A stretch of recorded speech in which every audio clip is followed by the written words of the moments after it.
Here we go. Money Talk. Hello and welcome to Financial Fitness Bunny Podcast, your one-stop shop to all things money management. My name is Nicolette Mashila. I am also known as the Financial Bunny, and here to put lipstick on the money pig. So, which book have I been reading? It's a book called Money Magic, an economist's secrets to more money, less risk, and a better life. I really like it's written by Lawrence J. Gottlieb. I probably am pronouncing his name very incorrectly, but he also co-authored the New York Times bestseller, Get What's Yours. I like reading books from economists, and I'll tell you why. It's because I'm not an economist at all, right?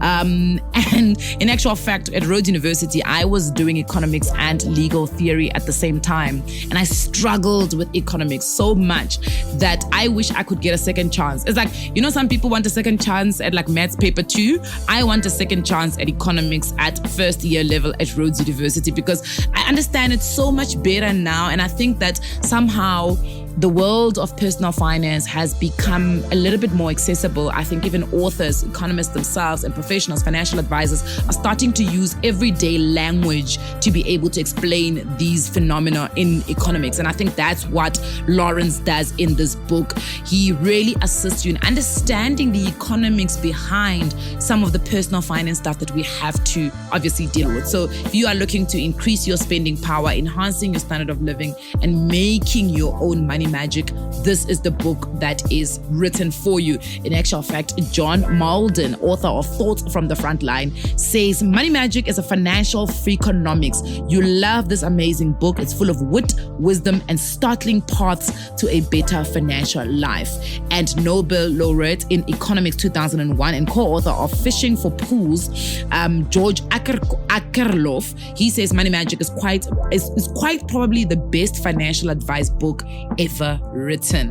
Now that is a big accolade. The best financial book ever written.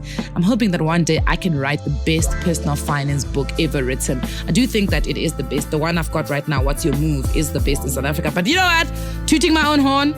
So let's not get into all of that. Today's episode, we're talking all things credit score. What is a credit score? How does it determine your worth? I know a lot of people like to do this weird thing where they tie their self-worth to their credit worth, because obviously your credit score is your credit worthiness. It's how the banks see you.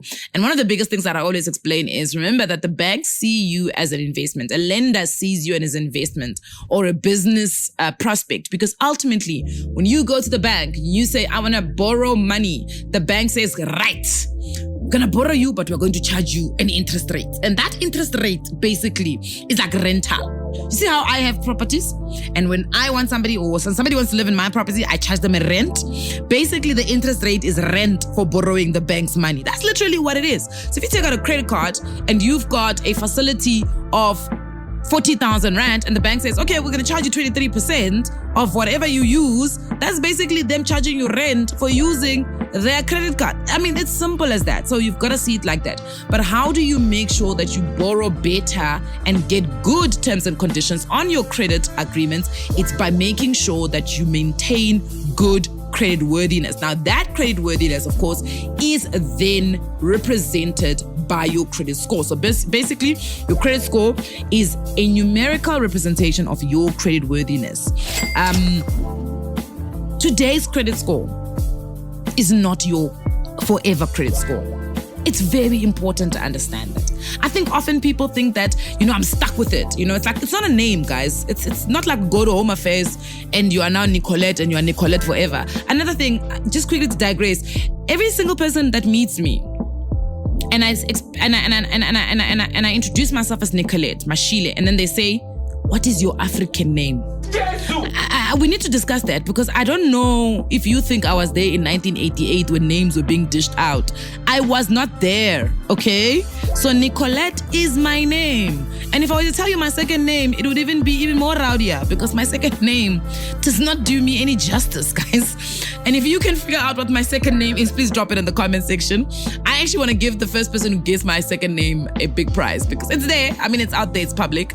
But because I never really say it, people don't know what it is. So your credit score is not a government stamped statistic on you. You can change it. There's ways in which you can definitely change your credit score. And today I want to speak a little bit about what are some of those things that you would need to do to make sure that you maintain a good credit score. So let's start off with, how does your credit score come together? Your credit score is based on your credit behavior. So one, you have to have credit. For there to be behavior, there must be credit. So you've got to take out credit accounts. And I know people always complain about this, but at the end of the day, how are they going to score you on something you don't have? It would be unfair to simply give you a credit score based on nothing. So you do need to take out some credit. Now, one of the biggest ways that is often advised, but of course, this is not financial advice because we're not a financial advisory podcast, is take out a credit card. A credit card is a facility. It's not debt. And we need to really, really make a distinction between that, because often people say, I'm going to take out a credit card. Oh my goodness, I'm going to get... No. Just because you've got a 40,000 Rand credit card does not mean you've got 40,000 Rand debt. Until you use the 40,000 Rand credit facility, then you've got 40,000 Rand debt. But as long as you've got a credit card and it's got 40,000 on it and it's in your name, it's on your profile, you simply have an accessible credit line that is worth 40,000 Rand. So that's what we say to a lot of people is get the credit facility, get approved for the credit facility. Then you've got credit, right? Now, ultimately what that means is that when the banks look at you, you are somebody that also has credit. That way, the credit bureaus will start giving you a credit score. It does require a lot of discipline. So what I always say to people is you're going to get paid a salary, right? Take your salary, put it on the credit account, use your salary on the credit account with the money that is yours. So there is activity on the credit account, but you're using money that is yours. Because it's called a credit score, not a debt score. So they don't score you based on having debt. They score you based on having credit and access to credit. So that's step number one. Step number two is once you've got the credit, how do you behave around credit? You see, we always say how we determine whether people are classy. We want to see how they behave around people, how they behave around the wealthy, how they behave around the sophisticated. Well, how are we going to determine your credit? We're going to see how you're going to behave around credit. Because some of y'all like to wild out. When you've got a credit card, you want to max it out. When you've got, store cards, you want to buy things for people. I'm just buying a phone for my family. My uncle needs a phone, so I'm going to take it out on account. You better stop it. You better stop it, because that behavior is one way to poverty, one way to denying you credit, one way to get you into over indebtedness. So please don't do that. Your behavior is very important because it does determine your credit score. Ultimately, it's what the banks are going to use to determine what level of risk that goes hand in hand with you and your profile. So how then do you make sure that you are actually behaving well? The good behaviors are one, you need to honor credit agreements. So that means that there is a minimum amount that is expected to be paid by you every single month. It's called your monthly minimum repayment. Whether it's a store card, a credit card, they will charge you using the credit outstanding balance. They'll charge you using the interest rate that they've offered you and the loan period or the credit agreement period, and they will determine a minimum monthly payment that you need to pay. You've got to pay that amount of money. And then there's a thing that we do where we say, no, I'll pay it on the 3rd, but you're supposed to pay on the 1st. Your debit order goes through on the 1st. You can't decide in your house between you and your four walls that you're not going to pay on the 3rd. No, you have agreed on a legal document that you're going to pay on the 1st. So you've got to make sure there's money in your bank account on the 1st. Because remember what the machine does, because it's not a person who's scoring you. It's an algorithm. It's a machine. It will pick up non-payment. And then it is going to put a strike on your name. No! So make sure that if you say you're going to pay on the 1st, you pay on the 1st. You don't pay on the 3rd. And secondly, pay the right minimum amount. If your minimum amount is 500 Rand every month, you can't leave 300 in your account. Firstly, the debit order is going to bounce because it's going to say insufficient amount or insufficient balance. Then it's going to be a non-payment. You can't negotiate between yourselves and not include the people that you sukelad when you wanted this credit. Now all of a sudden, when you want to negotiate on your own as to how much you want to pay every single month. No. Remember, a credit agreement is a legal document. You agreed. So very important is to pay every single month, pay on the right date. The second thing you've got to do is to make sure that you keep what is called your credit utilization below 50%. What is credit utilization? If you've got a credit card and they've given you access to credit worth 40,000, you should only use up to 20,000 Rand. The moment you start using above 50%, you look like somebody that is holistically dependent on your salary plus credit. So it means that you are living beyond your means. It is a clear indicator that you actually need more money every single month than what you actually earn.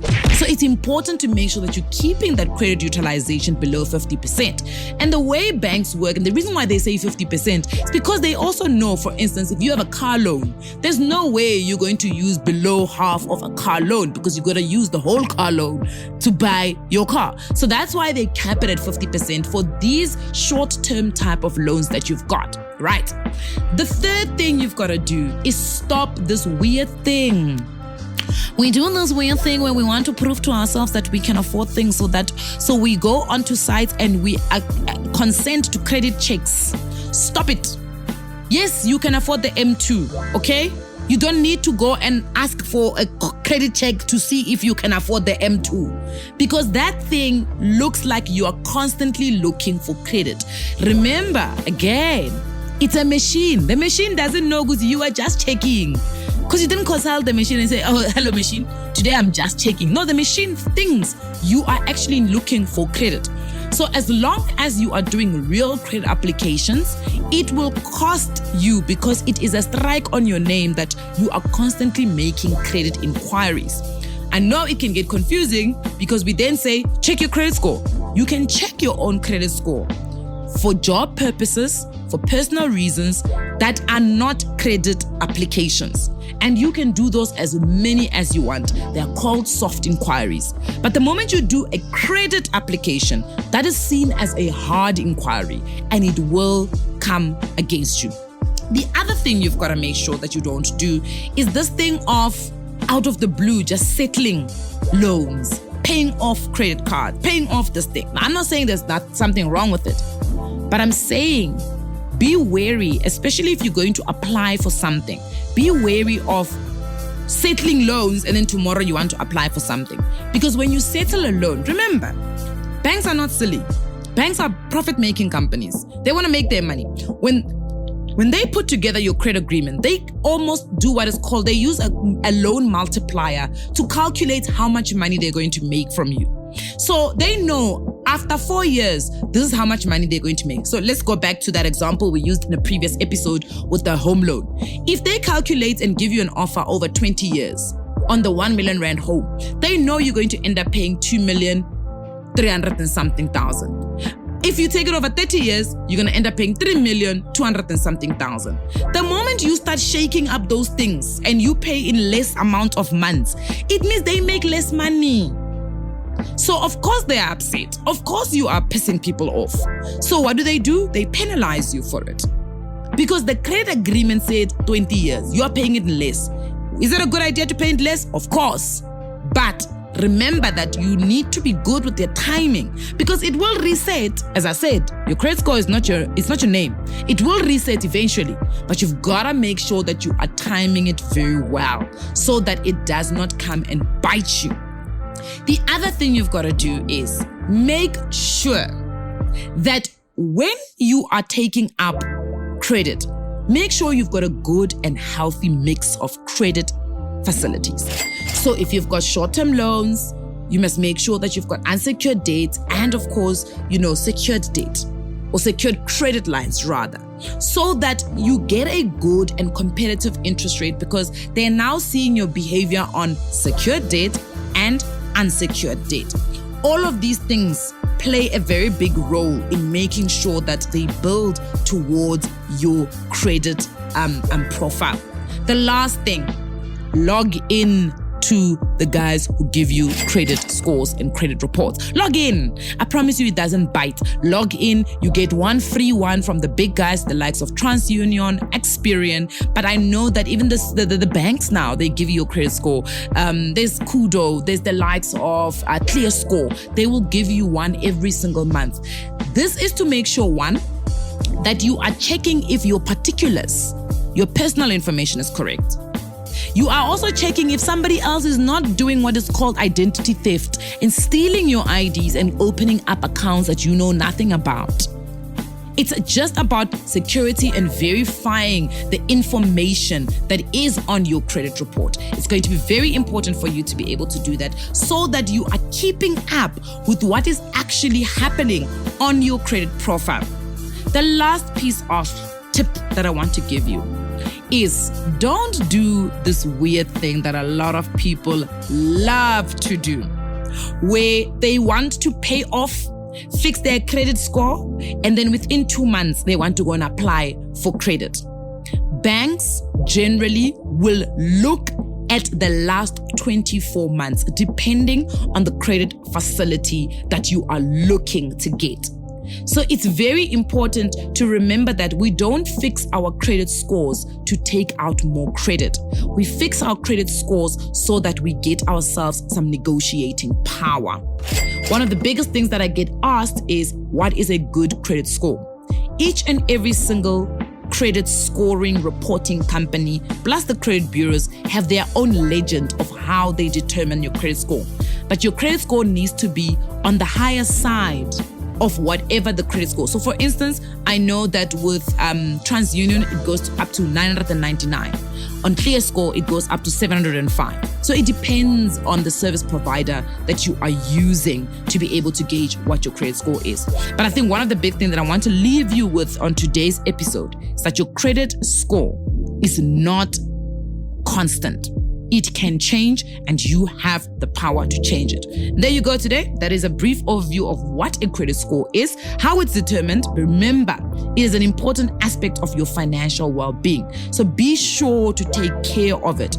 But as always, thank you very much for tuning into Yes, Money Does Matter. I will see you guys on the next one.